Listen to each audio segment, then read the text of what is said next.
حاضرین محترم، قرآن مجید کی ایک مختصر سی آیت ہے، اس کی تلاوت کی گئی ہے۔ دعا فرمائیے اللہ تعالیٰ بات کو صحیح طریقے پر کہنے کی، سننے کی، سمجھنے کی اور اس پر عمل کرنے کی ہمیں توفیق عطا فرمائے۔ اللہ تعالیٰ نے اپنے فضل خاص سے ہم سب کو پیدا کیا، یہ دنیا بنائی اور اس دنیا میں طرح طرح کی چیزیں رکھیں، وہ چیزیں بھی جو انسان کے لیے پرکشش ہیں اور وہ چیزیں بھی جن سے انسان خوف کھاتا ہے۔ اللہ تعالیٰ کا ایک نظام مستحکم ہے جس کے تحت یہ دنیا چل رہی ہے۔ انسان سے پہلے بھی مخلوق تھی اور پھر اس کے بعد اللہ رب العزت نے انسان کو پیدا کیا، اس کے اندر اللہ نے خواہشیں رکھیں اور پھر انبیاء علیہ السلام کو بھیجا، ان پر کتابیں نازل فرمائیں، فرشتے پیدا کیے، جنات پیدا کیے۔ انسان کی خصوصیت یہ ہے کہ اللہ تعالیٰ نے اس میں خواہشات بھی رکھی ہیں اور ناجائز خواہشات سے بچنے کی ترغیبات بھی دی ہیں۔ فرشتوں کا معاملہ یہ ہے کہ ان میں ناجائز اور جائز کا مسئلہ نہیں ہے، ان کو جو اللہ نے حکم دے دیا وہ اس پر ہے۔ انہیں نہ نیند آتی ہے، نہ اونگ آتی ہے، نہ ان کی کوئی خواہشات ہیں، نہ ان کی بیوی بچے ہیں، کچھ نہیں۔ یہی وجہ ہے کہ انسان کو اللہ رب العزت نے اونچا مقام عطا فرمایا ہے۔ اشرف المخلوقات میں سے ہے انسان۔ جتنی بھی مخلوقات ہیں اللہ کی، ان میں سب سے زیادہ اشرف ترین جو مخلوق ہے وہ اللہ کی انسانی ہے۔ اس کی وجہ یہی ہے کہ انسان کے اندر خواہشات بھی موجود ہیں، آرزویں بھی ہیں، تمنائیں بھی ہیں، اور پھر انسان کو اللہ نے ان تمناؤں اور آرزوؤں کو پورا کرنے کی قدرت بھی دی ہے۔ لیکن جو چیزیں ناجائز ہیں، ناجائز تمنائیں ہیں، ناجائز آرزویں ہیں، خواہشیں ہیں، جو انسان اللہ کے حکم کی وجہ سے ان ناجائز خواہشات کو ترک کر دے، چھوڑ دے، تو یقیناً اس کا مقام بھی پھر بلند ہے۔ کسی نے کہا نا کہ فرشتوں سے بہتر ہے انسان بننا، مگر اس میں ہوتی ہے محنت زیادہ۔ انسان بننا بہت اونچی چیز ہے، لیکن اس میں محنت ہے۔ انسان بھی محنت سے بنتا ہے، اور اگر انسان بنا ہوا نہ ہو تو پھر جانور میں اور اس میں کوئی فرق نہیں۔ اس لیے وہ انسان جو بنے ہوئے ہیں اللہ کی نظر میں قدر و قیمت انہی کی ہے، اور جو انسان بنے ہوئے نہیں ہیں، جو حیوانوں کی زندگی گزارتے ہیں، جائز اور ناجائز کا بالکل خیال نہیں کرتے، حلال و حرام کو سمجھتے بوجھتے بھی اس کی پرواہ نہیں کرتے، جنت و دوزخ ان کی نظر میں کوئی حیثیت نہیں رکھتی، تو اللہ کی نظر میں بھی ایسے انسانوں کی پھر کوئی حیثیت نہیں۔ اس لیے سمجھنے کی بات یہی ہے کہ اللہ رب العزت نے یہ جو دنیا بنائی ہے، انبیاء علیہ السلام کو بھیجا انسان کی ہدایت کے لیے، تاکہ انبیاء علیہ السلام میں جو اخلاق باطنی ہوتے ہیں، اعلیٰ درجے کے جو اخلاق ہوتے ہیں، وہ اخلاق لوگوں میں آئیں، اور جو سفلی جذبات ہیں، گندی خواہشات ہیں، ان سے انسان رکے۔ اب جن لوگوں نے اللہ تعالی کے انبیاء علیہ السلام کی باتوں پر عمل کیا تو یقیناً ان کا مقام بھی بلند ہوگا۔ تو بہرحال اللہ نے یہ چاہا کہ انسان اخلاق فاضلہ حاصل کرے، اچھے اخلاق اور باطنی اخلاق کو سیکھے، اور انسان کی قدر و قیمت بھی اسی سے ہے کہ جب اس کے اندر اخلاق فاضلہ پیدا ہوتے ہیں، اچھے اخلاق پیدا ہوتے ہیں، تو انسان پھر بلندیوں کو چھوتا ہے۔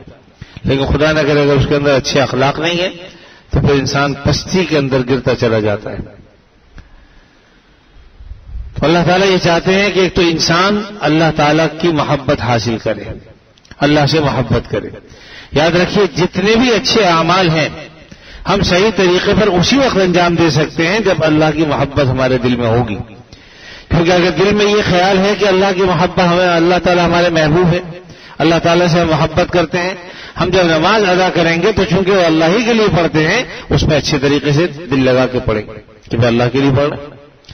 مال خرچ کریں گے، اللہ کے لیے خرچ کرنا ہے تو اس کو اچھے طریقے سے دل سے خرچ کرے گا آدمی. اور خدا نہ کرے اگر ہماری نماز خراب ہو رہی ہے، ہمارے روزے خراب ہو رہے ہیں، ہمارے حج یا زکوٰۃ خراب ہو رہی ہیں تو سمجھ لیجیے کہ اللہ کی محبت کی کمی ہے.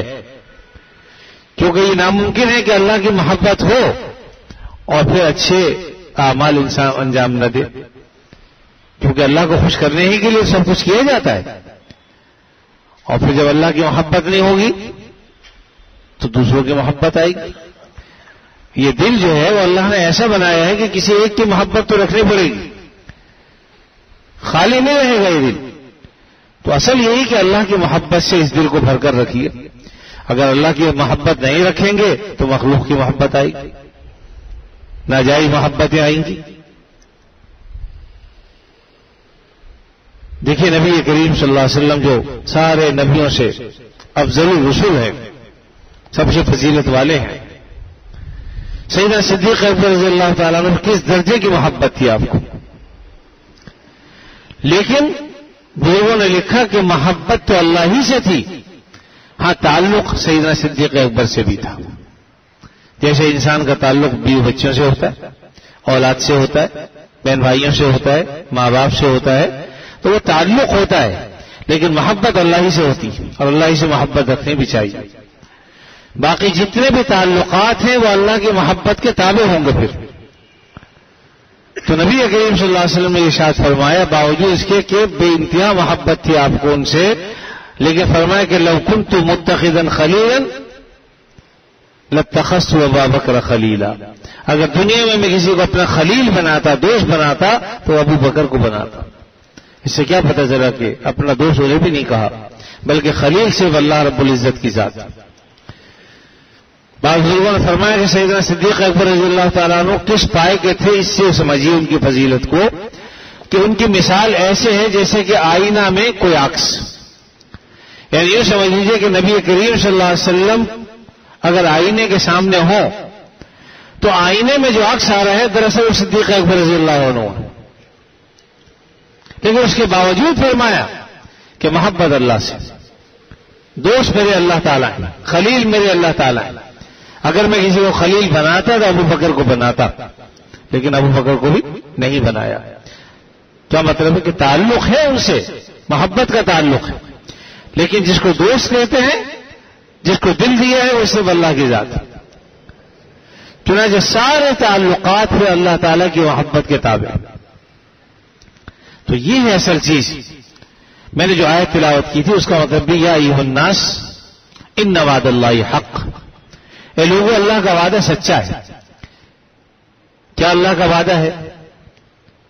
کہ تم نے ایک دن لوٹ کر میرے پاس آنا ہے، ایک ایک عمل کا حساب دینا ہے. تو یہ اللہ کا وعدہ سچا ہے. تو فرمایا فلا تغرنکم الحیات الدنیا، تمہیں دنیا کی زندگی دھوکے میں نہ ڈالتے، دنیا کی چکا چوند تمہاری آنکھوں کو خیرہ نہ کر دے. ایسا نہ ہو کہ تم آخرت کے اعمال چھوڑ بیٹھو، آخرت کی محبت تمہارے دل سے نکل جائے. فرمایا کہ یا ایھا الناس ان وعد اللہ حق فلا تغرنکم الحیات الدنیا ولا یغرنکم باللہ الغرور. دھوکے میں مت پڑنا، یہ دنیا دھوکے کی جگہ ہے. انسان بعض اوقات، بعض لوگ جس دنیا میں رہتے ہیں ان کو اس کی چکا چوند وہ میں ایسے کھو جاتے ہیں کہ آخرت کو بالکل بھول ہی جاتے ہیں. اگر کوئی شخص کہے بات کرے آخرت کرے میاں دیکھی جائے گی، چھوڑو میاں ابھی تو کھاؤ پیو عیش کرو، وہاں کی وہاں دیکھی جائے گی. لیکن بھائی وہاں کی وہاں کیا دیکھو گے؟ کیا وہاں کچھ کر سکتے ہو؟ اعمال کی تلافی ہو سکتی ہے؟ کچھ نہیں ہو سکتا. جو کچھ کرنا ہے اپنی آخرت یہیں پر بنانی ہے ہم نے دنیا میں رہتے ہوئے.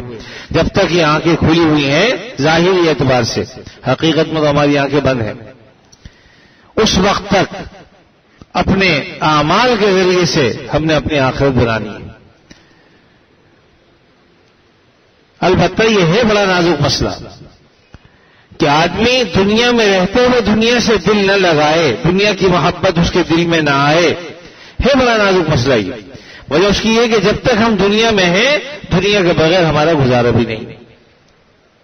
انسان کو کھانا بھی ہے، پینا بھی ہے، رہنا بھی ہے، کپڑے بھی پہننے ہیں. ان سب ساری چیزوں کے لیے دنیا کی ضرورت ہوتی ہے، مال کی ضرورت ہے. مال نہیں ہوگا تو زندگی کیسے گزرے گی؟ کپڑے کیسے خریدے گا؟ بچوں کی ضروریات کیسے پوری ہوں گی؟ تو ضرورت بھی ہے. تو بہرحال اس کو اس طرح سمجھنا چاہیے جیسے کہ ہمارا روم رحمۃ اللہ علیہ نے ایک مثال دی کشتی کی. عام طور پر مثال دی جاتی ہے کہ کشتی پانی میں چلتی ہے, پانی کے بغیر کشتی نہیں چل سکتی. تو گویا کشتی کے لیے پانی ضروری ہے, لیکن یہی کشتی پانی کے غرقابی کا ذریعہ بھی ہے. اس کشتی کو, یہ کشتی پانی میں ڈوبے گی تو, اور یہ اتنے ضروری ہے اس لیے پانی کے یہ خشکی میں چل نہیں سکتی. تو فرمایا کہ اسی طریقے سے انسان کے لیے دنیا ہے کہ جس طرح کشتی پانی میں چلتی ہے, اب جب تک وہ پانی کشتی کے ارد گرد ہے کشتی اس میں تیرتی رہے گی. کسی نے کہا نا کہ آب اندر زیر کشتی پشتی است, آب اندر کشتی ہلاکے کشتی است, کہ جب تک پانی جو ہے وہ کشتی کے ارد گرد ہے اندر داخل نہیں ہوتا, یہ پانی کو دھکیل رہا ہے, چلا رہا ہے کشتی کو. پانی جب تک کشتی کے ارد گرد ہے وہ کشتی کو چلانے کا ذریعہ ہے, لیکن آپ اندر کشتی, پانی کے اندر اگر کشتی کے اندر پانی آ جائے ہلاکے کشتی ہے, پھر کشتی کے لیے ہلاکت. پانی اندر آنا شروع ہوا کشتی ڈوب جائے گی. اسی طریقے سے یہ دنیا جب تک مومن کے دل کے ارد گرد ہے, یعنی اپنی ضروریات ہم اس سے پوری کر رہے ہیں لیکن محبت نہیں ہے اس کی ہمارے دل میں, اس وقت تک یہ ہمارے لیے انشاءاللہ ہلاکت کا ذریعہ نہیں. لیکن خدا نے کہا اگر اس کی محبت دل میں آ جائے تو یاد رکھیے کہ انسان جتنے بھی جرائم ہوتے ہیں دنیا کے اندر وہ دنیا کی محبت کی وجہ سے ہوتے ہیں. چوری کیوں کر رہا ہے؟ مال سے محبت. کسی کے گھر کو کیوں لوٹ رہا ہے؟ شرابی شراب کیوں پیتا ہے؟ کوئی شخص کسی کو قتل کیوں کر رہا ہے؟ تو جتنے بھی جرائم ہیں ان کی بنیاد جو ہے وہ محبت ہے دنیا. اگر دنیا کی محبت نہ ہو تو کبھی آدمی یہ کام نہ کرے, لیکن چونکہ دنیا کی محبت ہوتی ہے اس لیے جرائم جتنے بھی ہوتے ہیں وہ دنیا کی, اس کا ذریعہ دنیا کی محبت. اگر دنیا کی محبت دل سے نکال دو پھر کوئی چوری چھوڑنا کرے. اگر کسی کو پیسوں سے محبت نہ ہو تو وہ چوری کیوں کرے گا؟ مال سے محبت نہ ہو تو مال کیوں چھڑائے گا؟ اللہ کا خوف ہو تو شراب کیوں پیے گا؟ اب لازم بات ہے کشتی شراب پی کر بھی انسان خربستیاں کرتا ہے, گناہ کے کام کرتا ہے.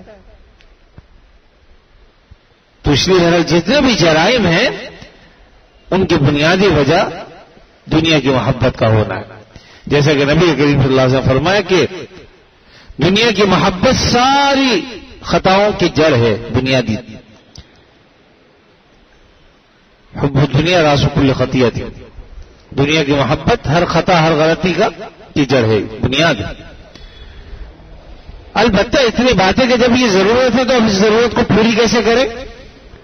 فرمایا کہ بھائی جس طریقے سے کشتی کے ارد گرد جب تک پانی ہے وہ اس کے لیے ہلاکت کا ذریعہ نہیں ہے بلکہ کشتی کو چلانے کا ذریعہ ہے, اسی طریقے سے جب تک تمہارے دل میں دنیا کی محبت پیدا نہیں ہوگی اس وقت تک یہ تمہاری ضرورت پوری ہوتی رہے گی.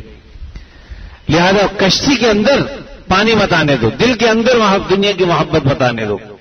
یا اس کی مثال کسی نے اس طرح سے بھی دی کہ انسان جب گھر بناتا ہے تو گھر میں کمرے بھی ہوتے ہیں اور ڈرائنگ روم بھی ہوتا ہے, تمام چیزیں ہوتی ہیں, باورچی خانہ بھی ہے, لیکن اسی گھر میں ٹوائلٹ بھی ہوتا ہے, جائز ضرورت جس کو کہتے ہیں. تو جائز ضرورت صرف ضرورت پوری کرنے کی جگہ ہے. آدمی یہ نہیں کہ وہاں جا کے سو جائے آرام کرے. کسی نے بہت اچھا بنایا ہوا تو ایسا نہیں ہوتا کہ وہاں جا کے آدمی سونے شروع کر دے کہ بھی بڑی اچھی جگہ بنی ہوئی لیا. بس وہاں تو انسان اس لیے جاتا ہے کہ اپنی ضرورت پوری کرے اور واپس آ جائے. تو یہ اصل چیز ہے بنیادی طور پر. ہم دنیا آدمی چاہے اور اللہ کی محبت بھی چاہے تو دو چیزیں جمع نہیں ہو سکتی. ہم خدا خواہی اور ہم دنیا دو, یہ خیال استو محال استو جنوں, کہ آدمی دنیا کمینی دنیا کو بھی چاہے اور اس کے ساتھ ساتھ اللہ تعالیٰ کو بھی چاہے, تو یہ ناممکن ہے. یہ خیال استو محال استو جنوں, یہ تو بس صرف خیالی بات ہے, محال ہے, جو جنون اور دیوان کی. تو اس لیے اللہ کی محبت اگر انسان چاہتا ہے تو دنیا کی محبت اس کو اپنے دل سے نکالنی ہوگی. اور دنیا کی محبت نکالنے کا مطلب یہ ہے کہ ضرورت پوری کرو اس دنیا سے، اس سے منع نہیں کیا شریعت نے، لیکن اس کی ایسی محبت دل میں پیدا ہونا کہ رات دن آدمی ڈالر اور دینار کے چکر سے نکلتا ہی نہیں، صبح سے لے کے شام تک اس کے دماغ میں یہی بات ہے، حتیٰ کہ اتنی محبت ہے خدا نہ کرے پیسے غائب ہو جائے، چوری ہو جائے تو بس ہارٹ فیل ہو جائے اس کا. یہ تو انتہا درجے کی محبت. ایک بزرگ کے بارے میں آتا ہے کہ کہیں بازار میں جا رہے تھے، ہاتھ میں تھیلی تھی پیسوں کی، اور وہ اللہ کا ذکر کرتے رہتے تھے. بس دکان پہ جب جاتے تھے زمانہ اچھا تھا تو وہ تھیلی اس کے آگے کرتے تھے، وہ جتنے پیسے چاہیے اس میں سے نکال لے، اب میں پیسے گننے میں اپنا وقت ضائع کیوں کروں. جتنی دیر میں وہ پیسے گنتا تھا یہ ذکر کرتے رہتے تھے، اور اس نے جتنے پیسے لینے ہوتے تھے لے لیتا تھا.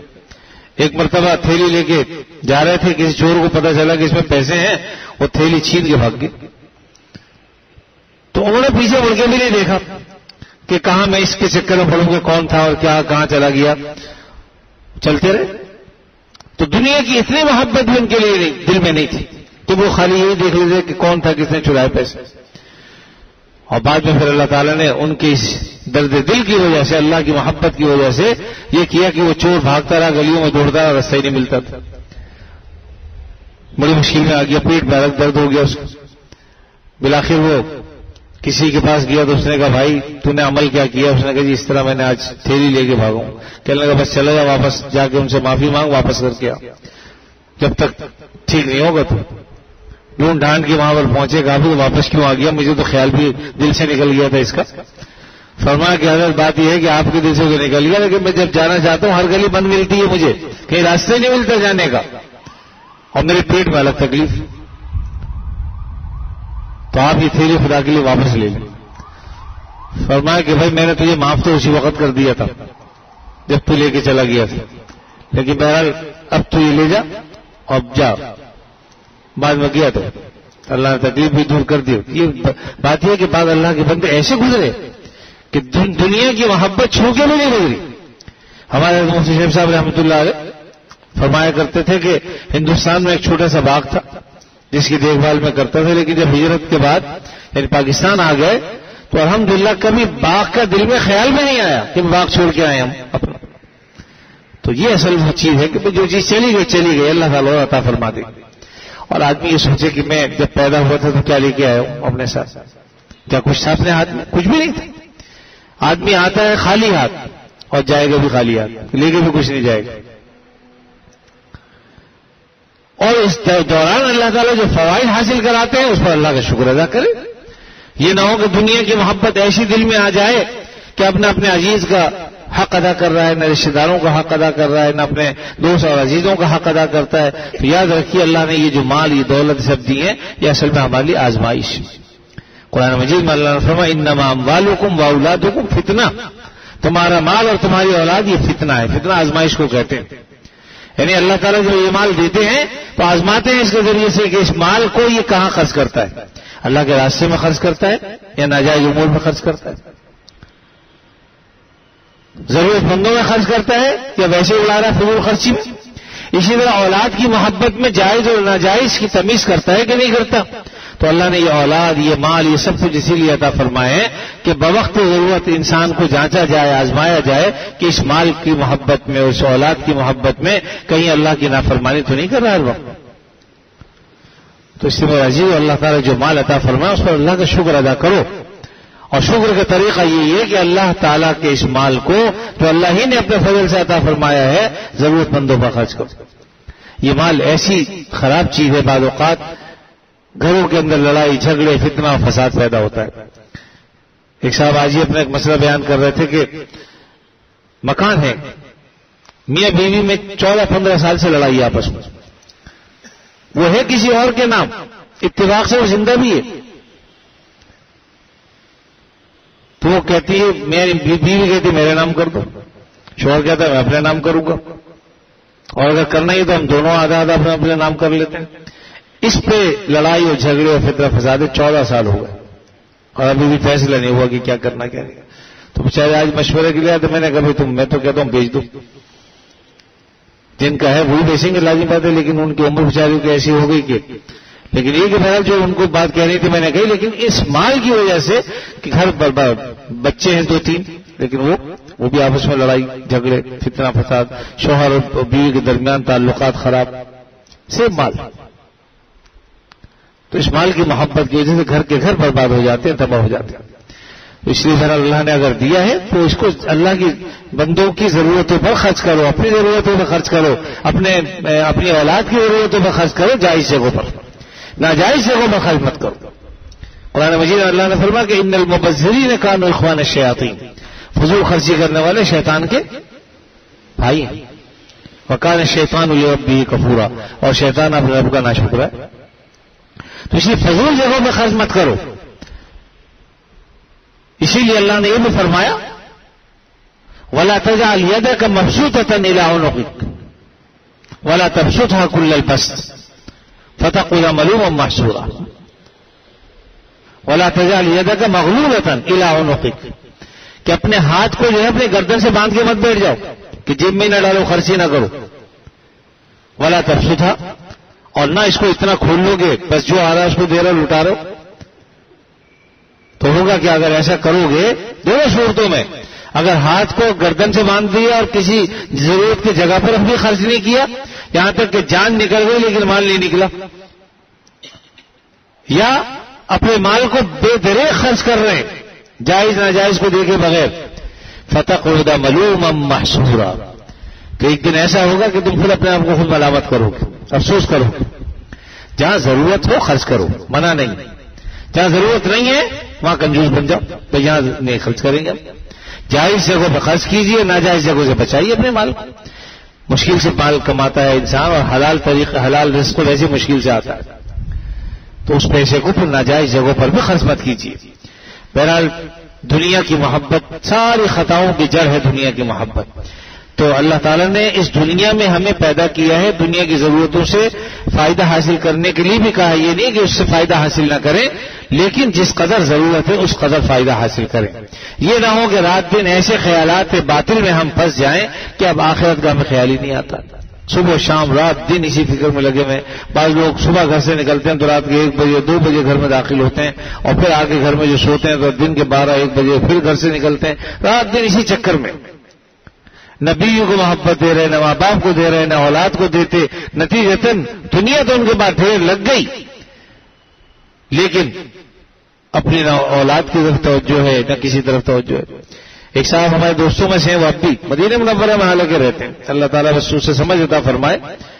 تو میرے خیال ہے 10 سے 12 سال تو ہو گئے آج تک وہ گھر واپس نہیں لوٹا، اور باغات کا کام کرتے ہیں. مدینے میں رہتے ہوئے بھی ان کو بار بار کہا بھی گیا، لیکن شاید ہی کوئی ایک نماز بھی پڑھتا ہو، شاید جمعہ بھی پڑھے گا مشکل، صرف دنیا. حتیٰ کہ بھی پچھلے مہینے ان کا ایک عزیز یہاں آئے ہوئے ہیں، تو انہوں نے مجھ سے کہا کہ بھی ان کی بچی ہے، اس کی شادی کرنا چاہتے ہیں، تو ذرا استخارے کا طریقہ بتا دو. میں نے بتا دی، میں نے کب کر رہے ہیں، تو کہا کہ بس وہ آ جائے تو اگلے ہفتے ہو جائے گی.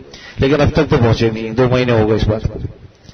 تو وہ تاریخ پہ تاریخ دیتے چلے جاتے ہیں. آنے کو دل نہیں چاہتا ہوں، حالانکہ بیوی کا حق ہے، اولاد کا حق. تو مال تو ماشاءاللہ انہوں نے خوب بنا لیا، باغات خرید لیے، زرعی زمینیں خرید لی، لیکن اپنی زندگی اس طریقے سے کہ نہ اس کو بیوی کا سکھ، نہ بچوں کا سکھ، اور نہ دین نہیں. ہمارے دوست بھائی طائف صاحب نے بڑی اچھی بات کہی، دنیا پہ جو چلے تھے وہ دین کے نہیں رہے، دنیا پہ جو مرے تھے وہ دین کے نہیں رہے. جو دین پر چلے انہیں دنیا بھی مل گئی. یعنی جو دین پر آدمی چلتا ہے تو اللہ دنیا سے محروم نہیں فرماتے. جو دین پر چلے انہیں دنیا بھی مل گئی، اور دنیا پہ جو مرے تھے وہ دین کے نہیں رہے. عام طور پہ ایسا ہوتا ہے کہ آدمی دین پر چلتا ہے، سمجھتا ہے کہ بھوکا مر جاؤں گا، کبھی بھوکا نہیں مرتا. اللہ تعالیٰ جب غیروں کو نواز رہے ہیں تو اپنوں کو نہیں دے. اور پھر اللہ تعالیٰ تو رزاق ہے، ان کا کام دینا ہے، رزق دینا اللہ کا کام ہے. انسان کا کام کوشش کرنا ہے. بعض اوقات آدمی صبح سے لے کے رات تک کوشش کرتا ہے لیکن 4 پیسے بھی کما کے نہیں لاتا، اور بعض لوگ گھر بیٹھے بیٹھے کماتے چلے جاتے. تو بہرحال اپنی سی کوشش انسان کرے، اس سے دریغ نہ کرے، اور جو اللہ تعالیٰ عطا فرماتے اس پر اللہ کا شکر بھی ادا کرے، اس کو صحیح جگہوں پر خرچ کرنے کی بھی فکر کرے، ناجائز جگہوں سے بچنے کی کوشش کرے. تو جو دین پر چلے انہیں دنیا بھی مل گئی، دنیا پہ جو مرے تھے وہ دین کے نہیں رہے۔ تو بعض اوقات ایسا ہی ہوتا ہے، بعض لوگ سمجھتے ہیں کہ ہم اگر دین پر چلیں گے تو شاید دنیا کی راحتیں نہیں ملیں گی، تو ایسا نہیں۔ دیکھیے مال انسان کے پاس آتا ہے، دنیا کی راحتیں انسان حاصل کر لیتا ہے، لیکن یہ ظاہری چیزیں ہوتی ہیں، اسباب راحت ہیں، لیکن راحت کس چیز سے ملتی ہے؟ وہ قلبی سکون تو اللہ کی طرف سے آتا ہے۔ ورنہ انسان ایئر کنڈیشن لے لے، بیڈ روم سجا لے، موٹے گدے بچھا لے، صوفہ سیٹ رکھ لے، ان سب سے بظاہر تو یہ اسباب راحت تو ہیں، لیکن ان سے راحت بھی ہو رہی ہے کہ نہیں یہ اللہ جانتے ہیں۔ تو اسباب راحت الگ چیز ہے اور خود راحت الگ چیز ہے۔ تو راحت تو ملتی ہے اللہ کے ذکر سے، اللہ کی محبت سے، دین پر چلنے سے۔ اللہ بذکر اللہ تطمئن القلوب، اللہ تعالیٰ کے ذکر سے قلوب اطمینان پاتے ہیں۔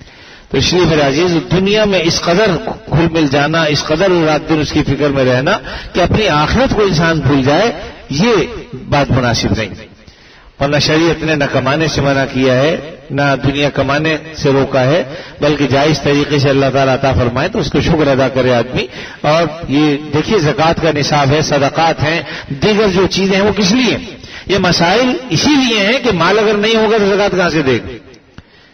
اگر مال مطلوب ہی نہ ہوتا کہ بالکل مت کماؤ دنیا کے اندر، تو پھر نہ زکوٰۃ کے مسائل ہوتے، نہ صدقات کے مسائل ہوتے، نہ خیرات کے مسائل ہوتے، کوئی مسئلہ ہی نہ ہوتا۔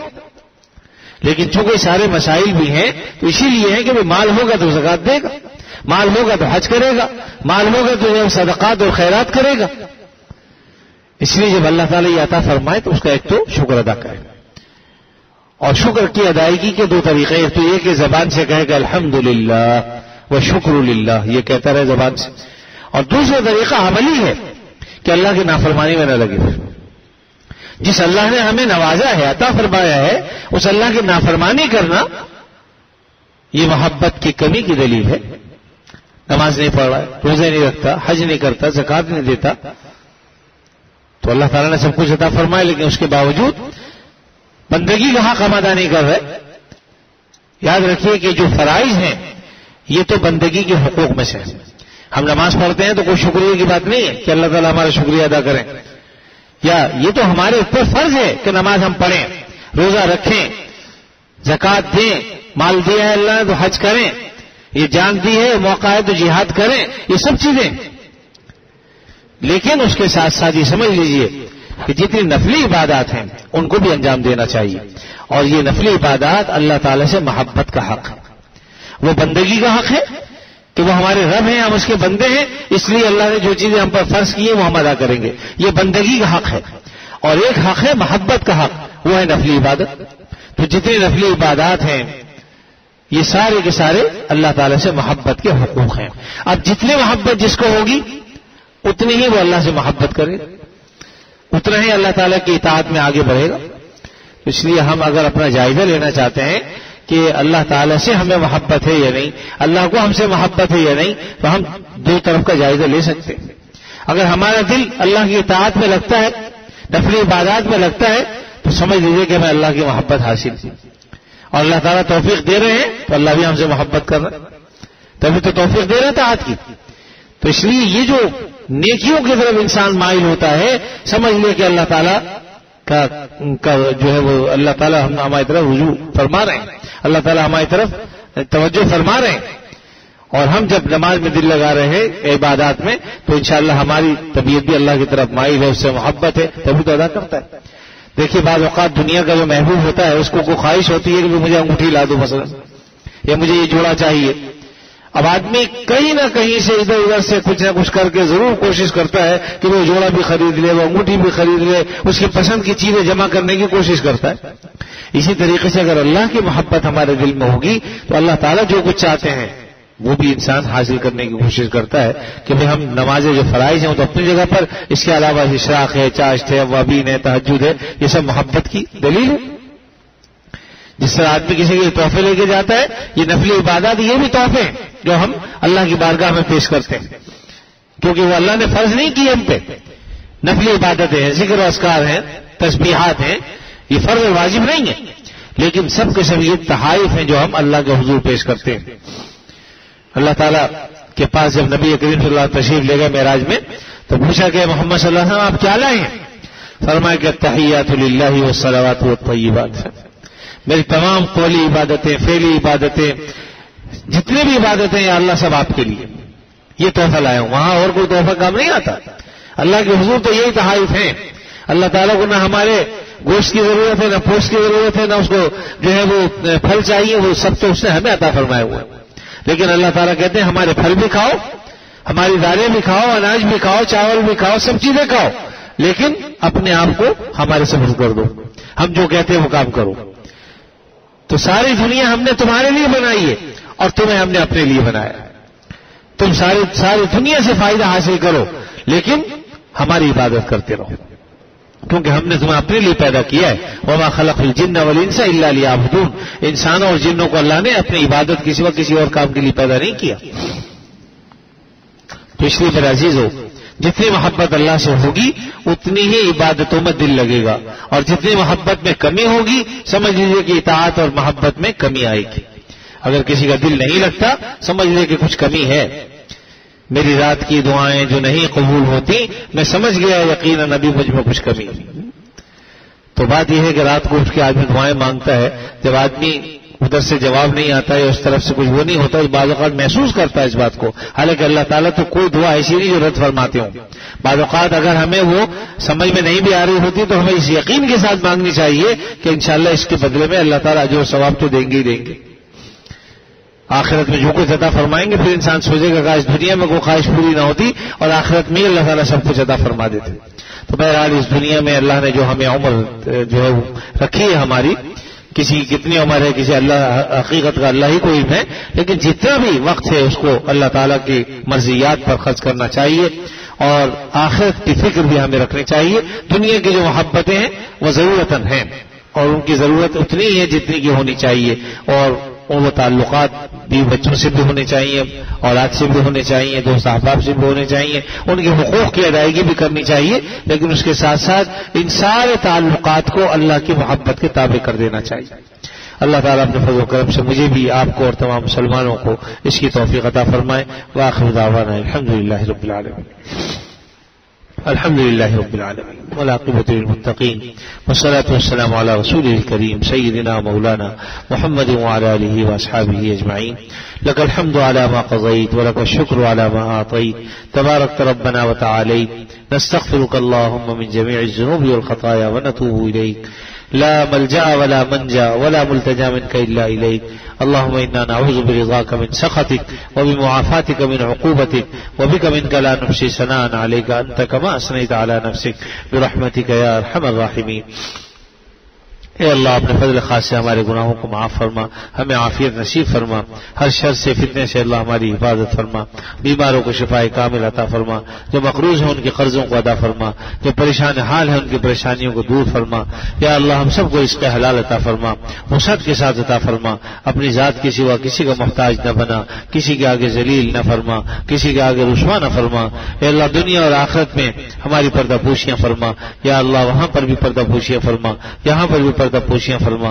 اے اللہ اپنی ذات کی سوا کسی کا محتاج نہ بنا، ہماری تمام ضرورتیں اپنے فضل خاص سے پوری فرما دیجیے. آپ ہمارے لیے کافی ہو جائیے.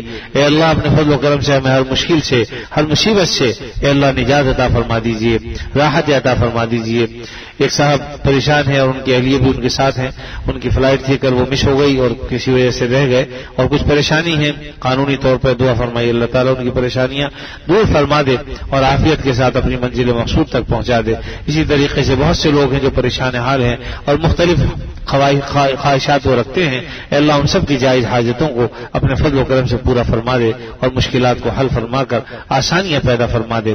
ہم جب تک زندہ رہیں آپ صلی اللہ علیہ وسلم کی تعلیمات پر عمل کی توفیق عطا فرما، اور جب وقت آخر آئے خاتمہ ایمان پر فرما. صلی اللہ تعالی علی خیر خلقہ محمد وعلی آلہ واصحابہ اجمعین. آمین برحمتک یا ارحم الراحمین.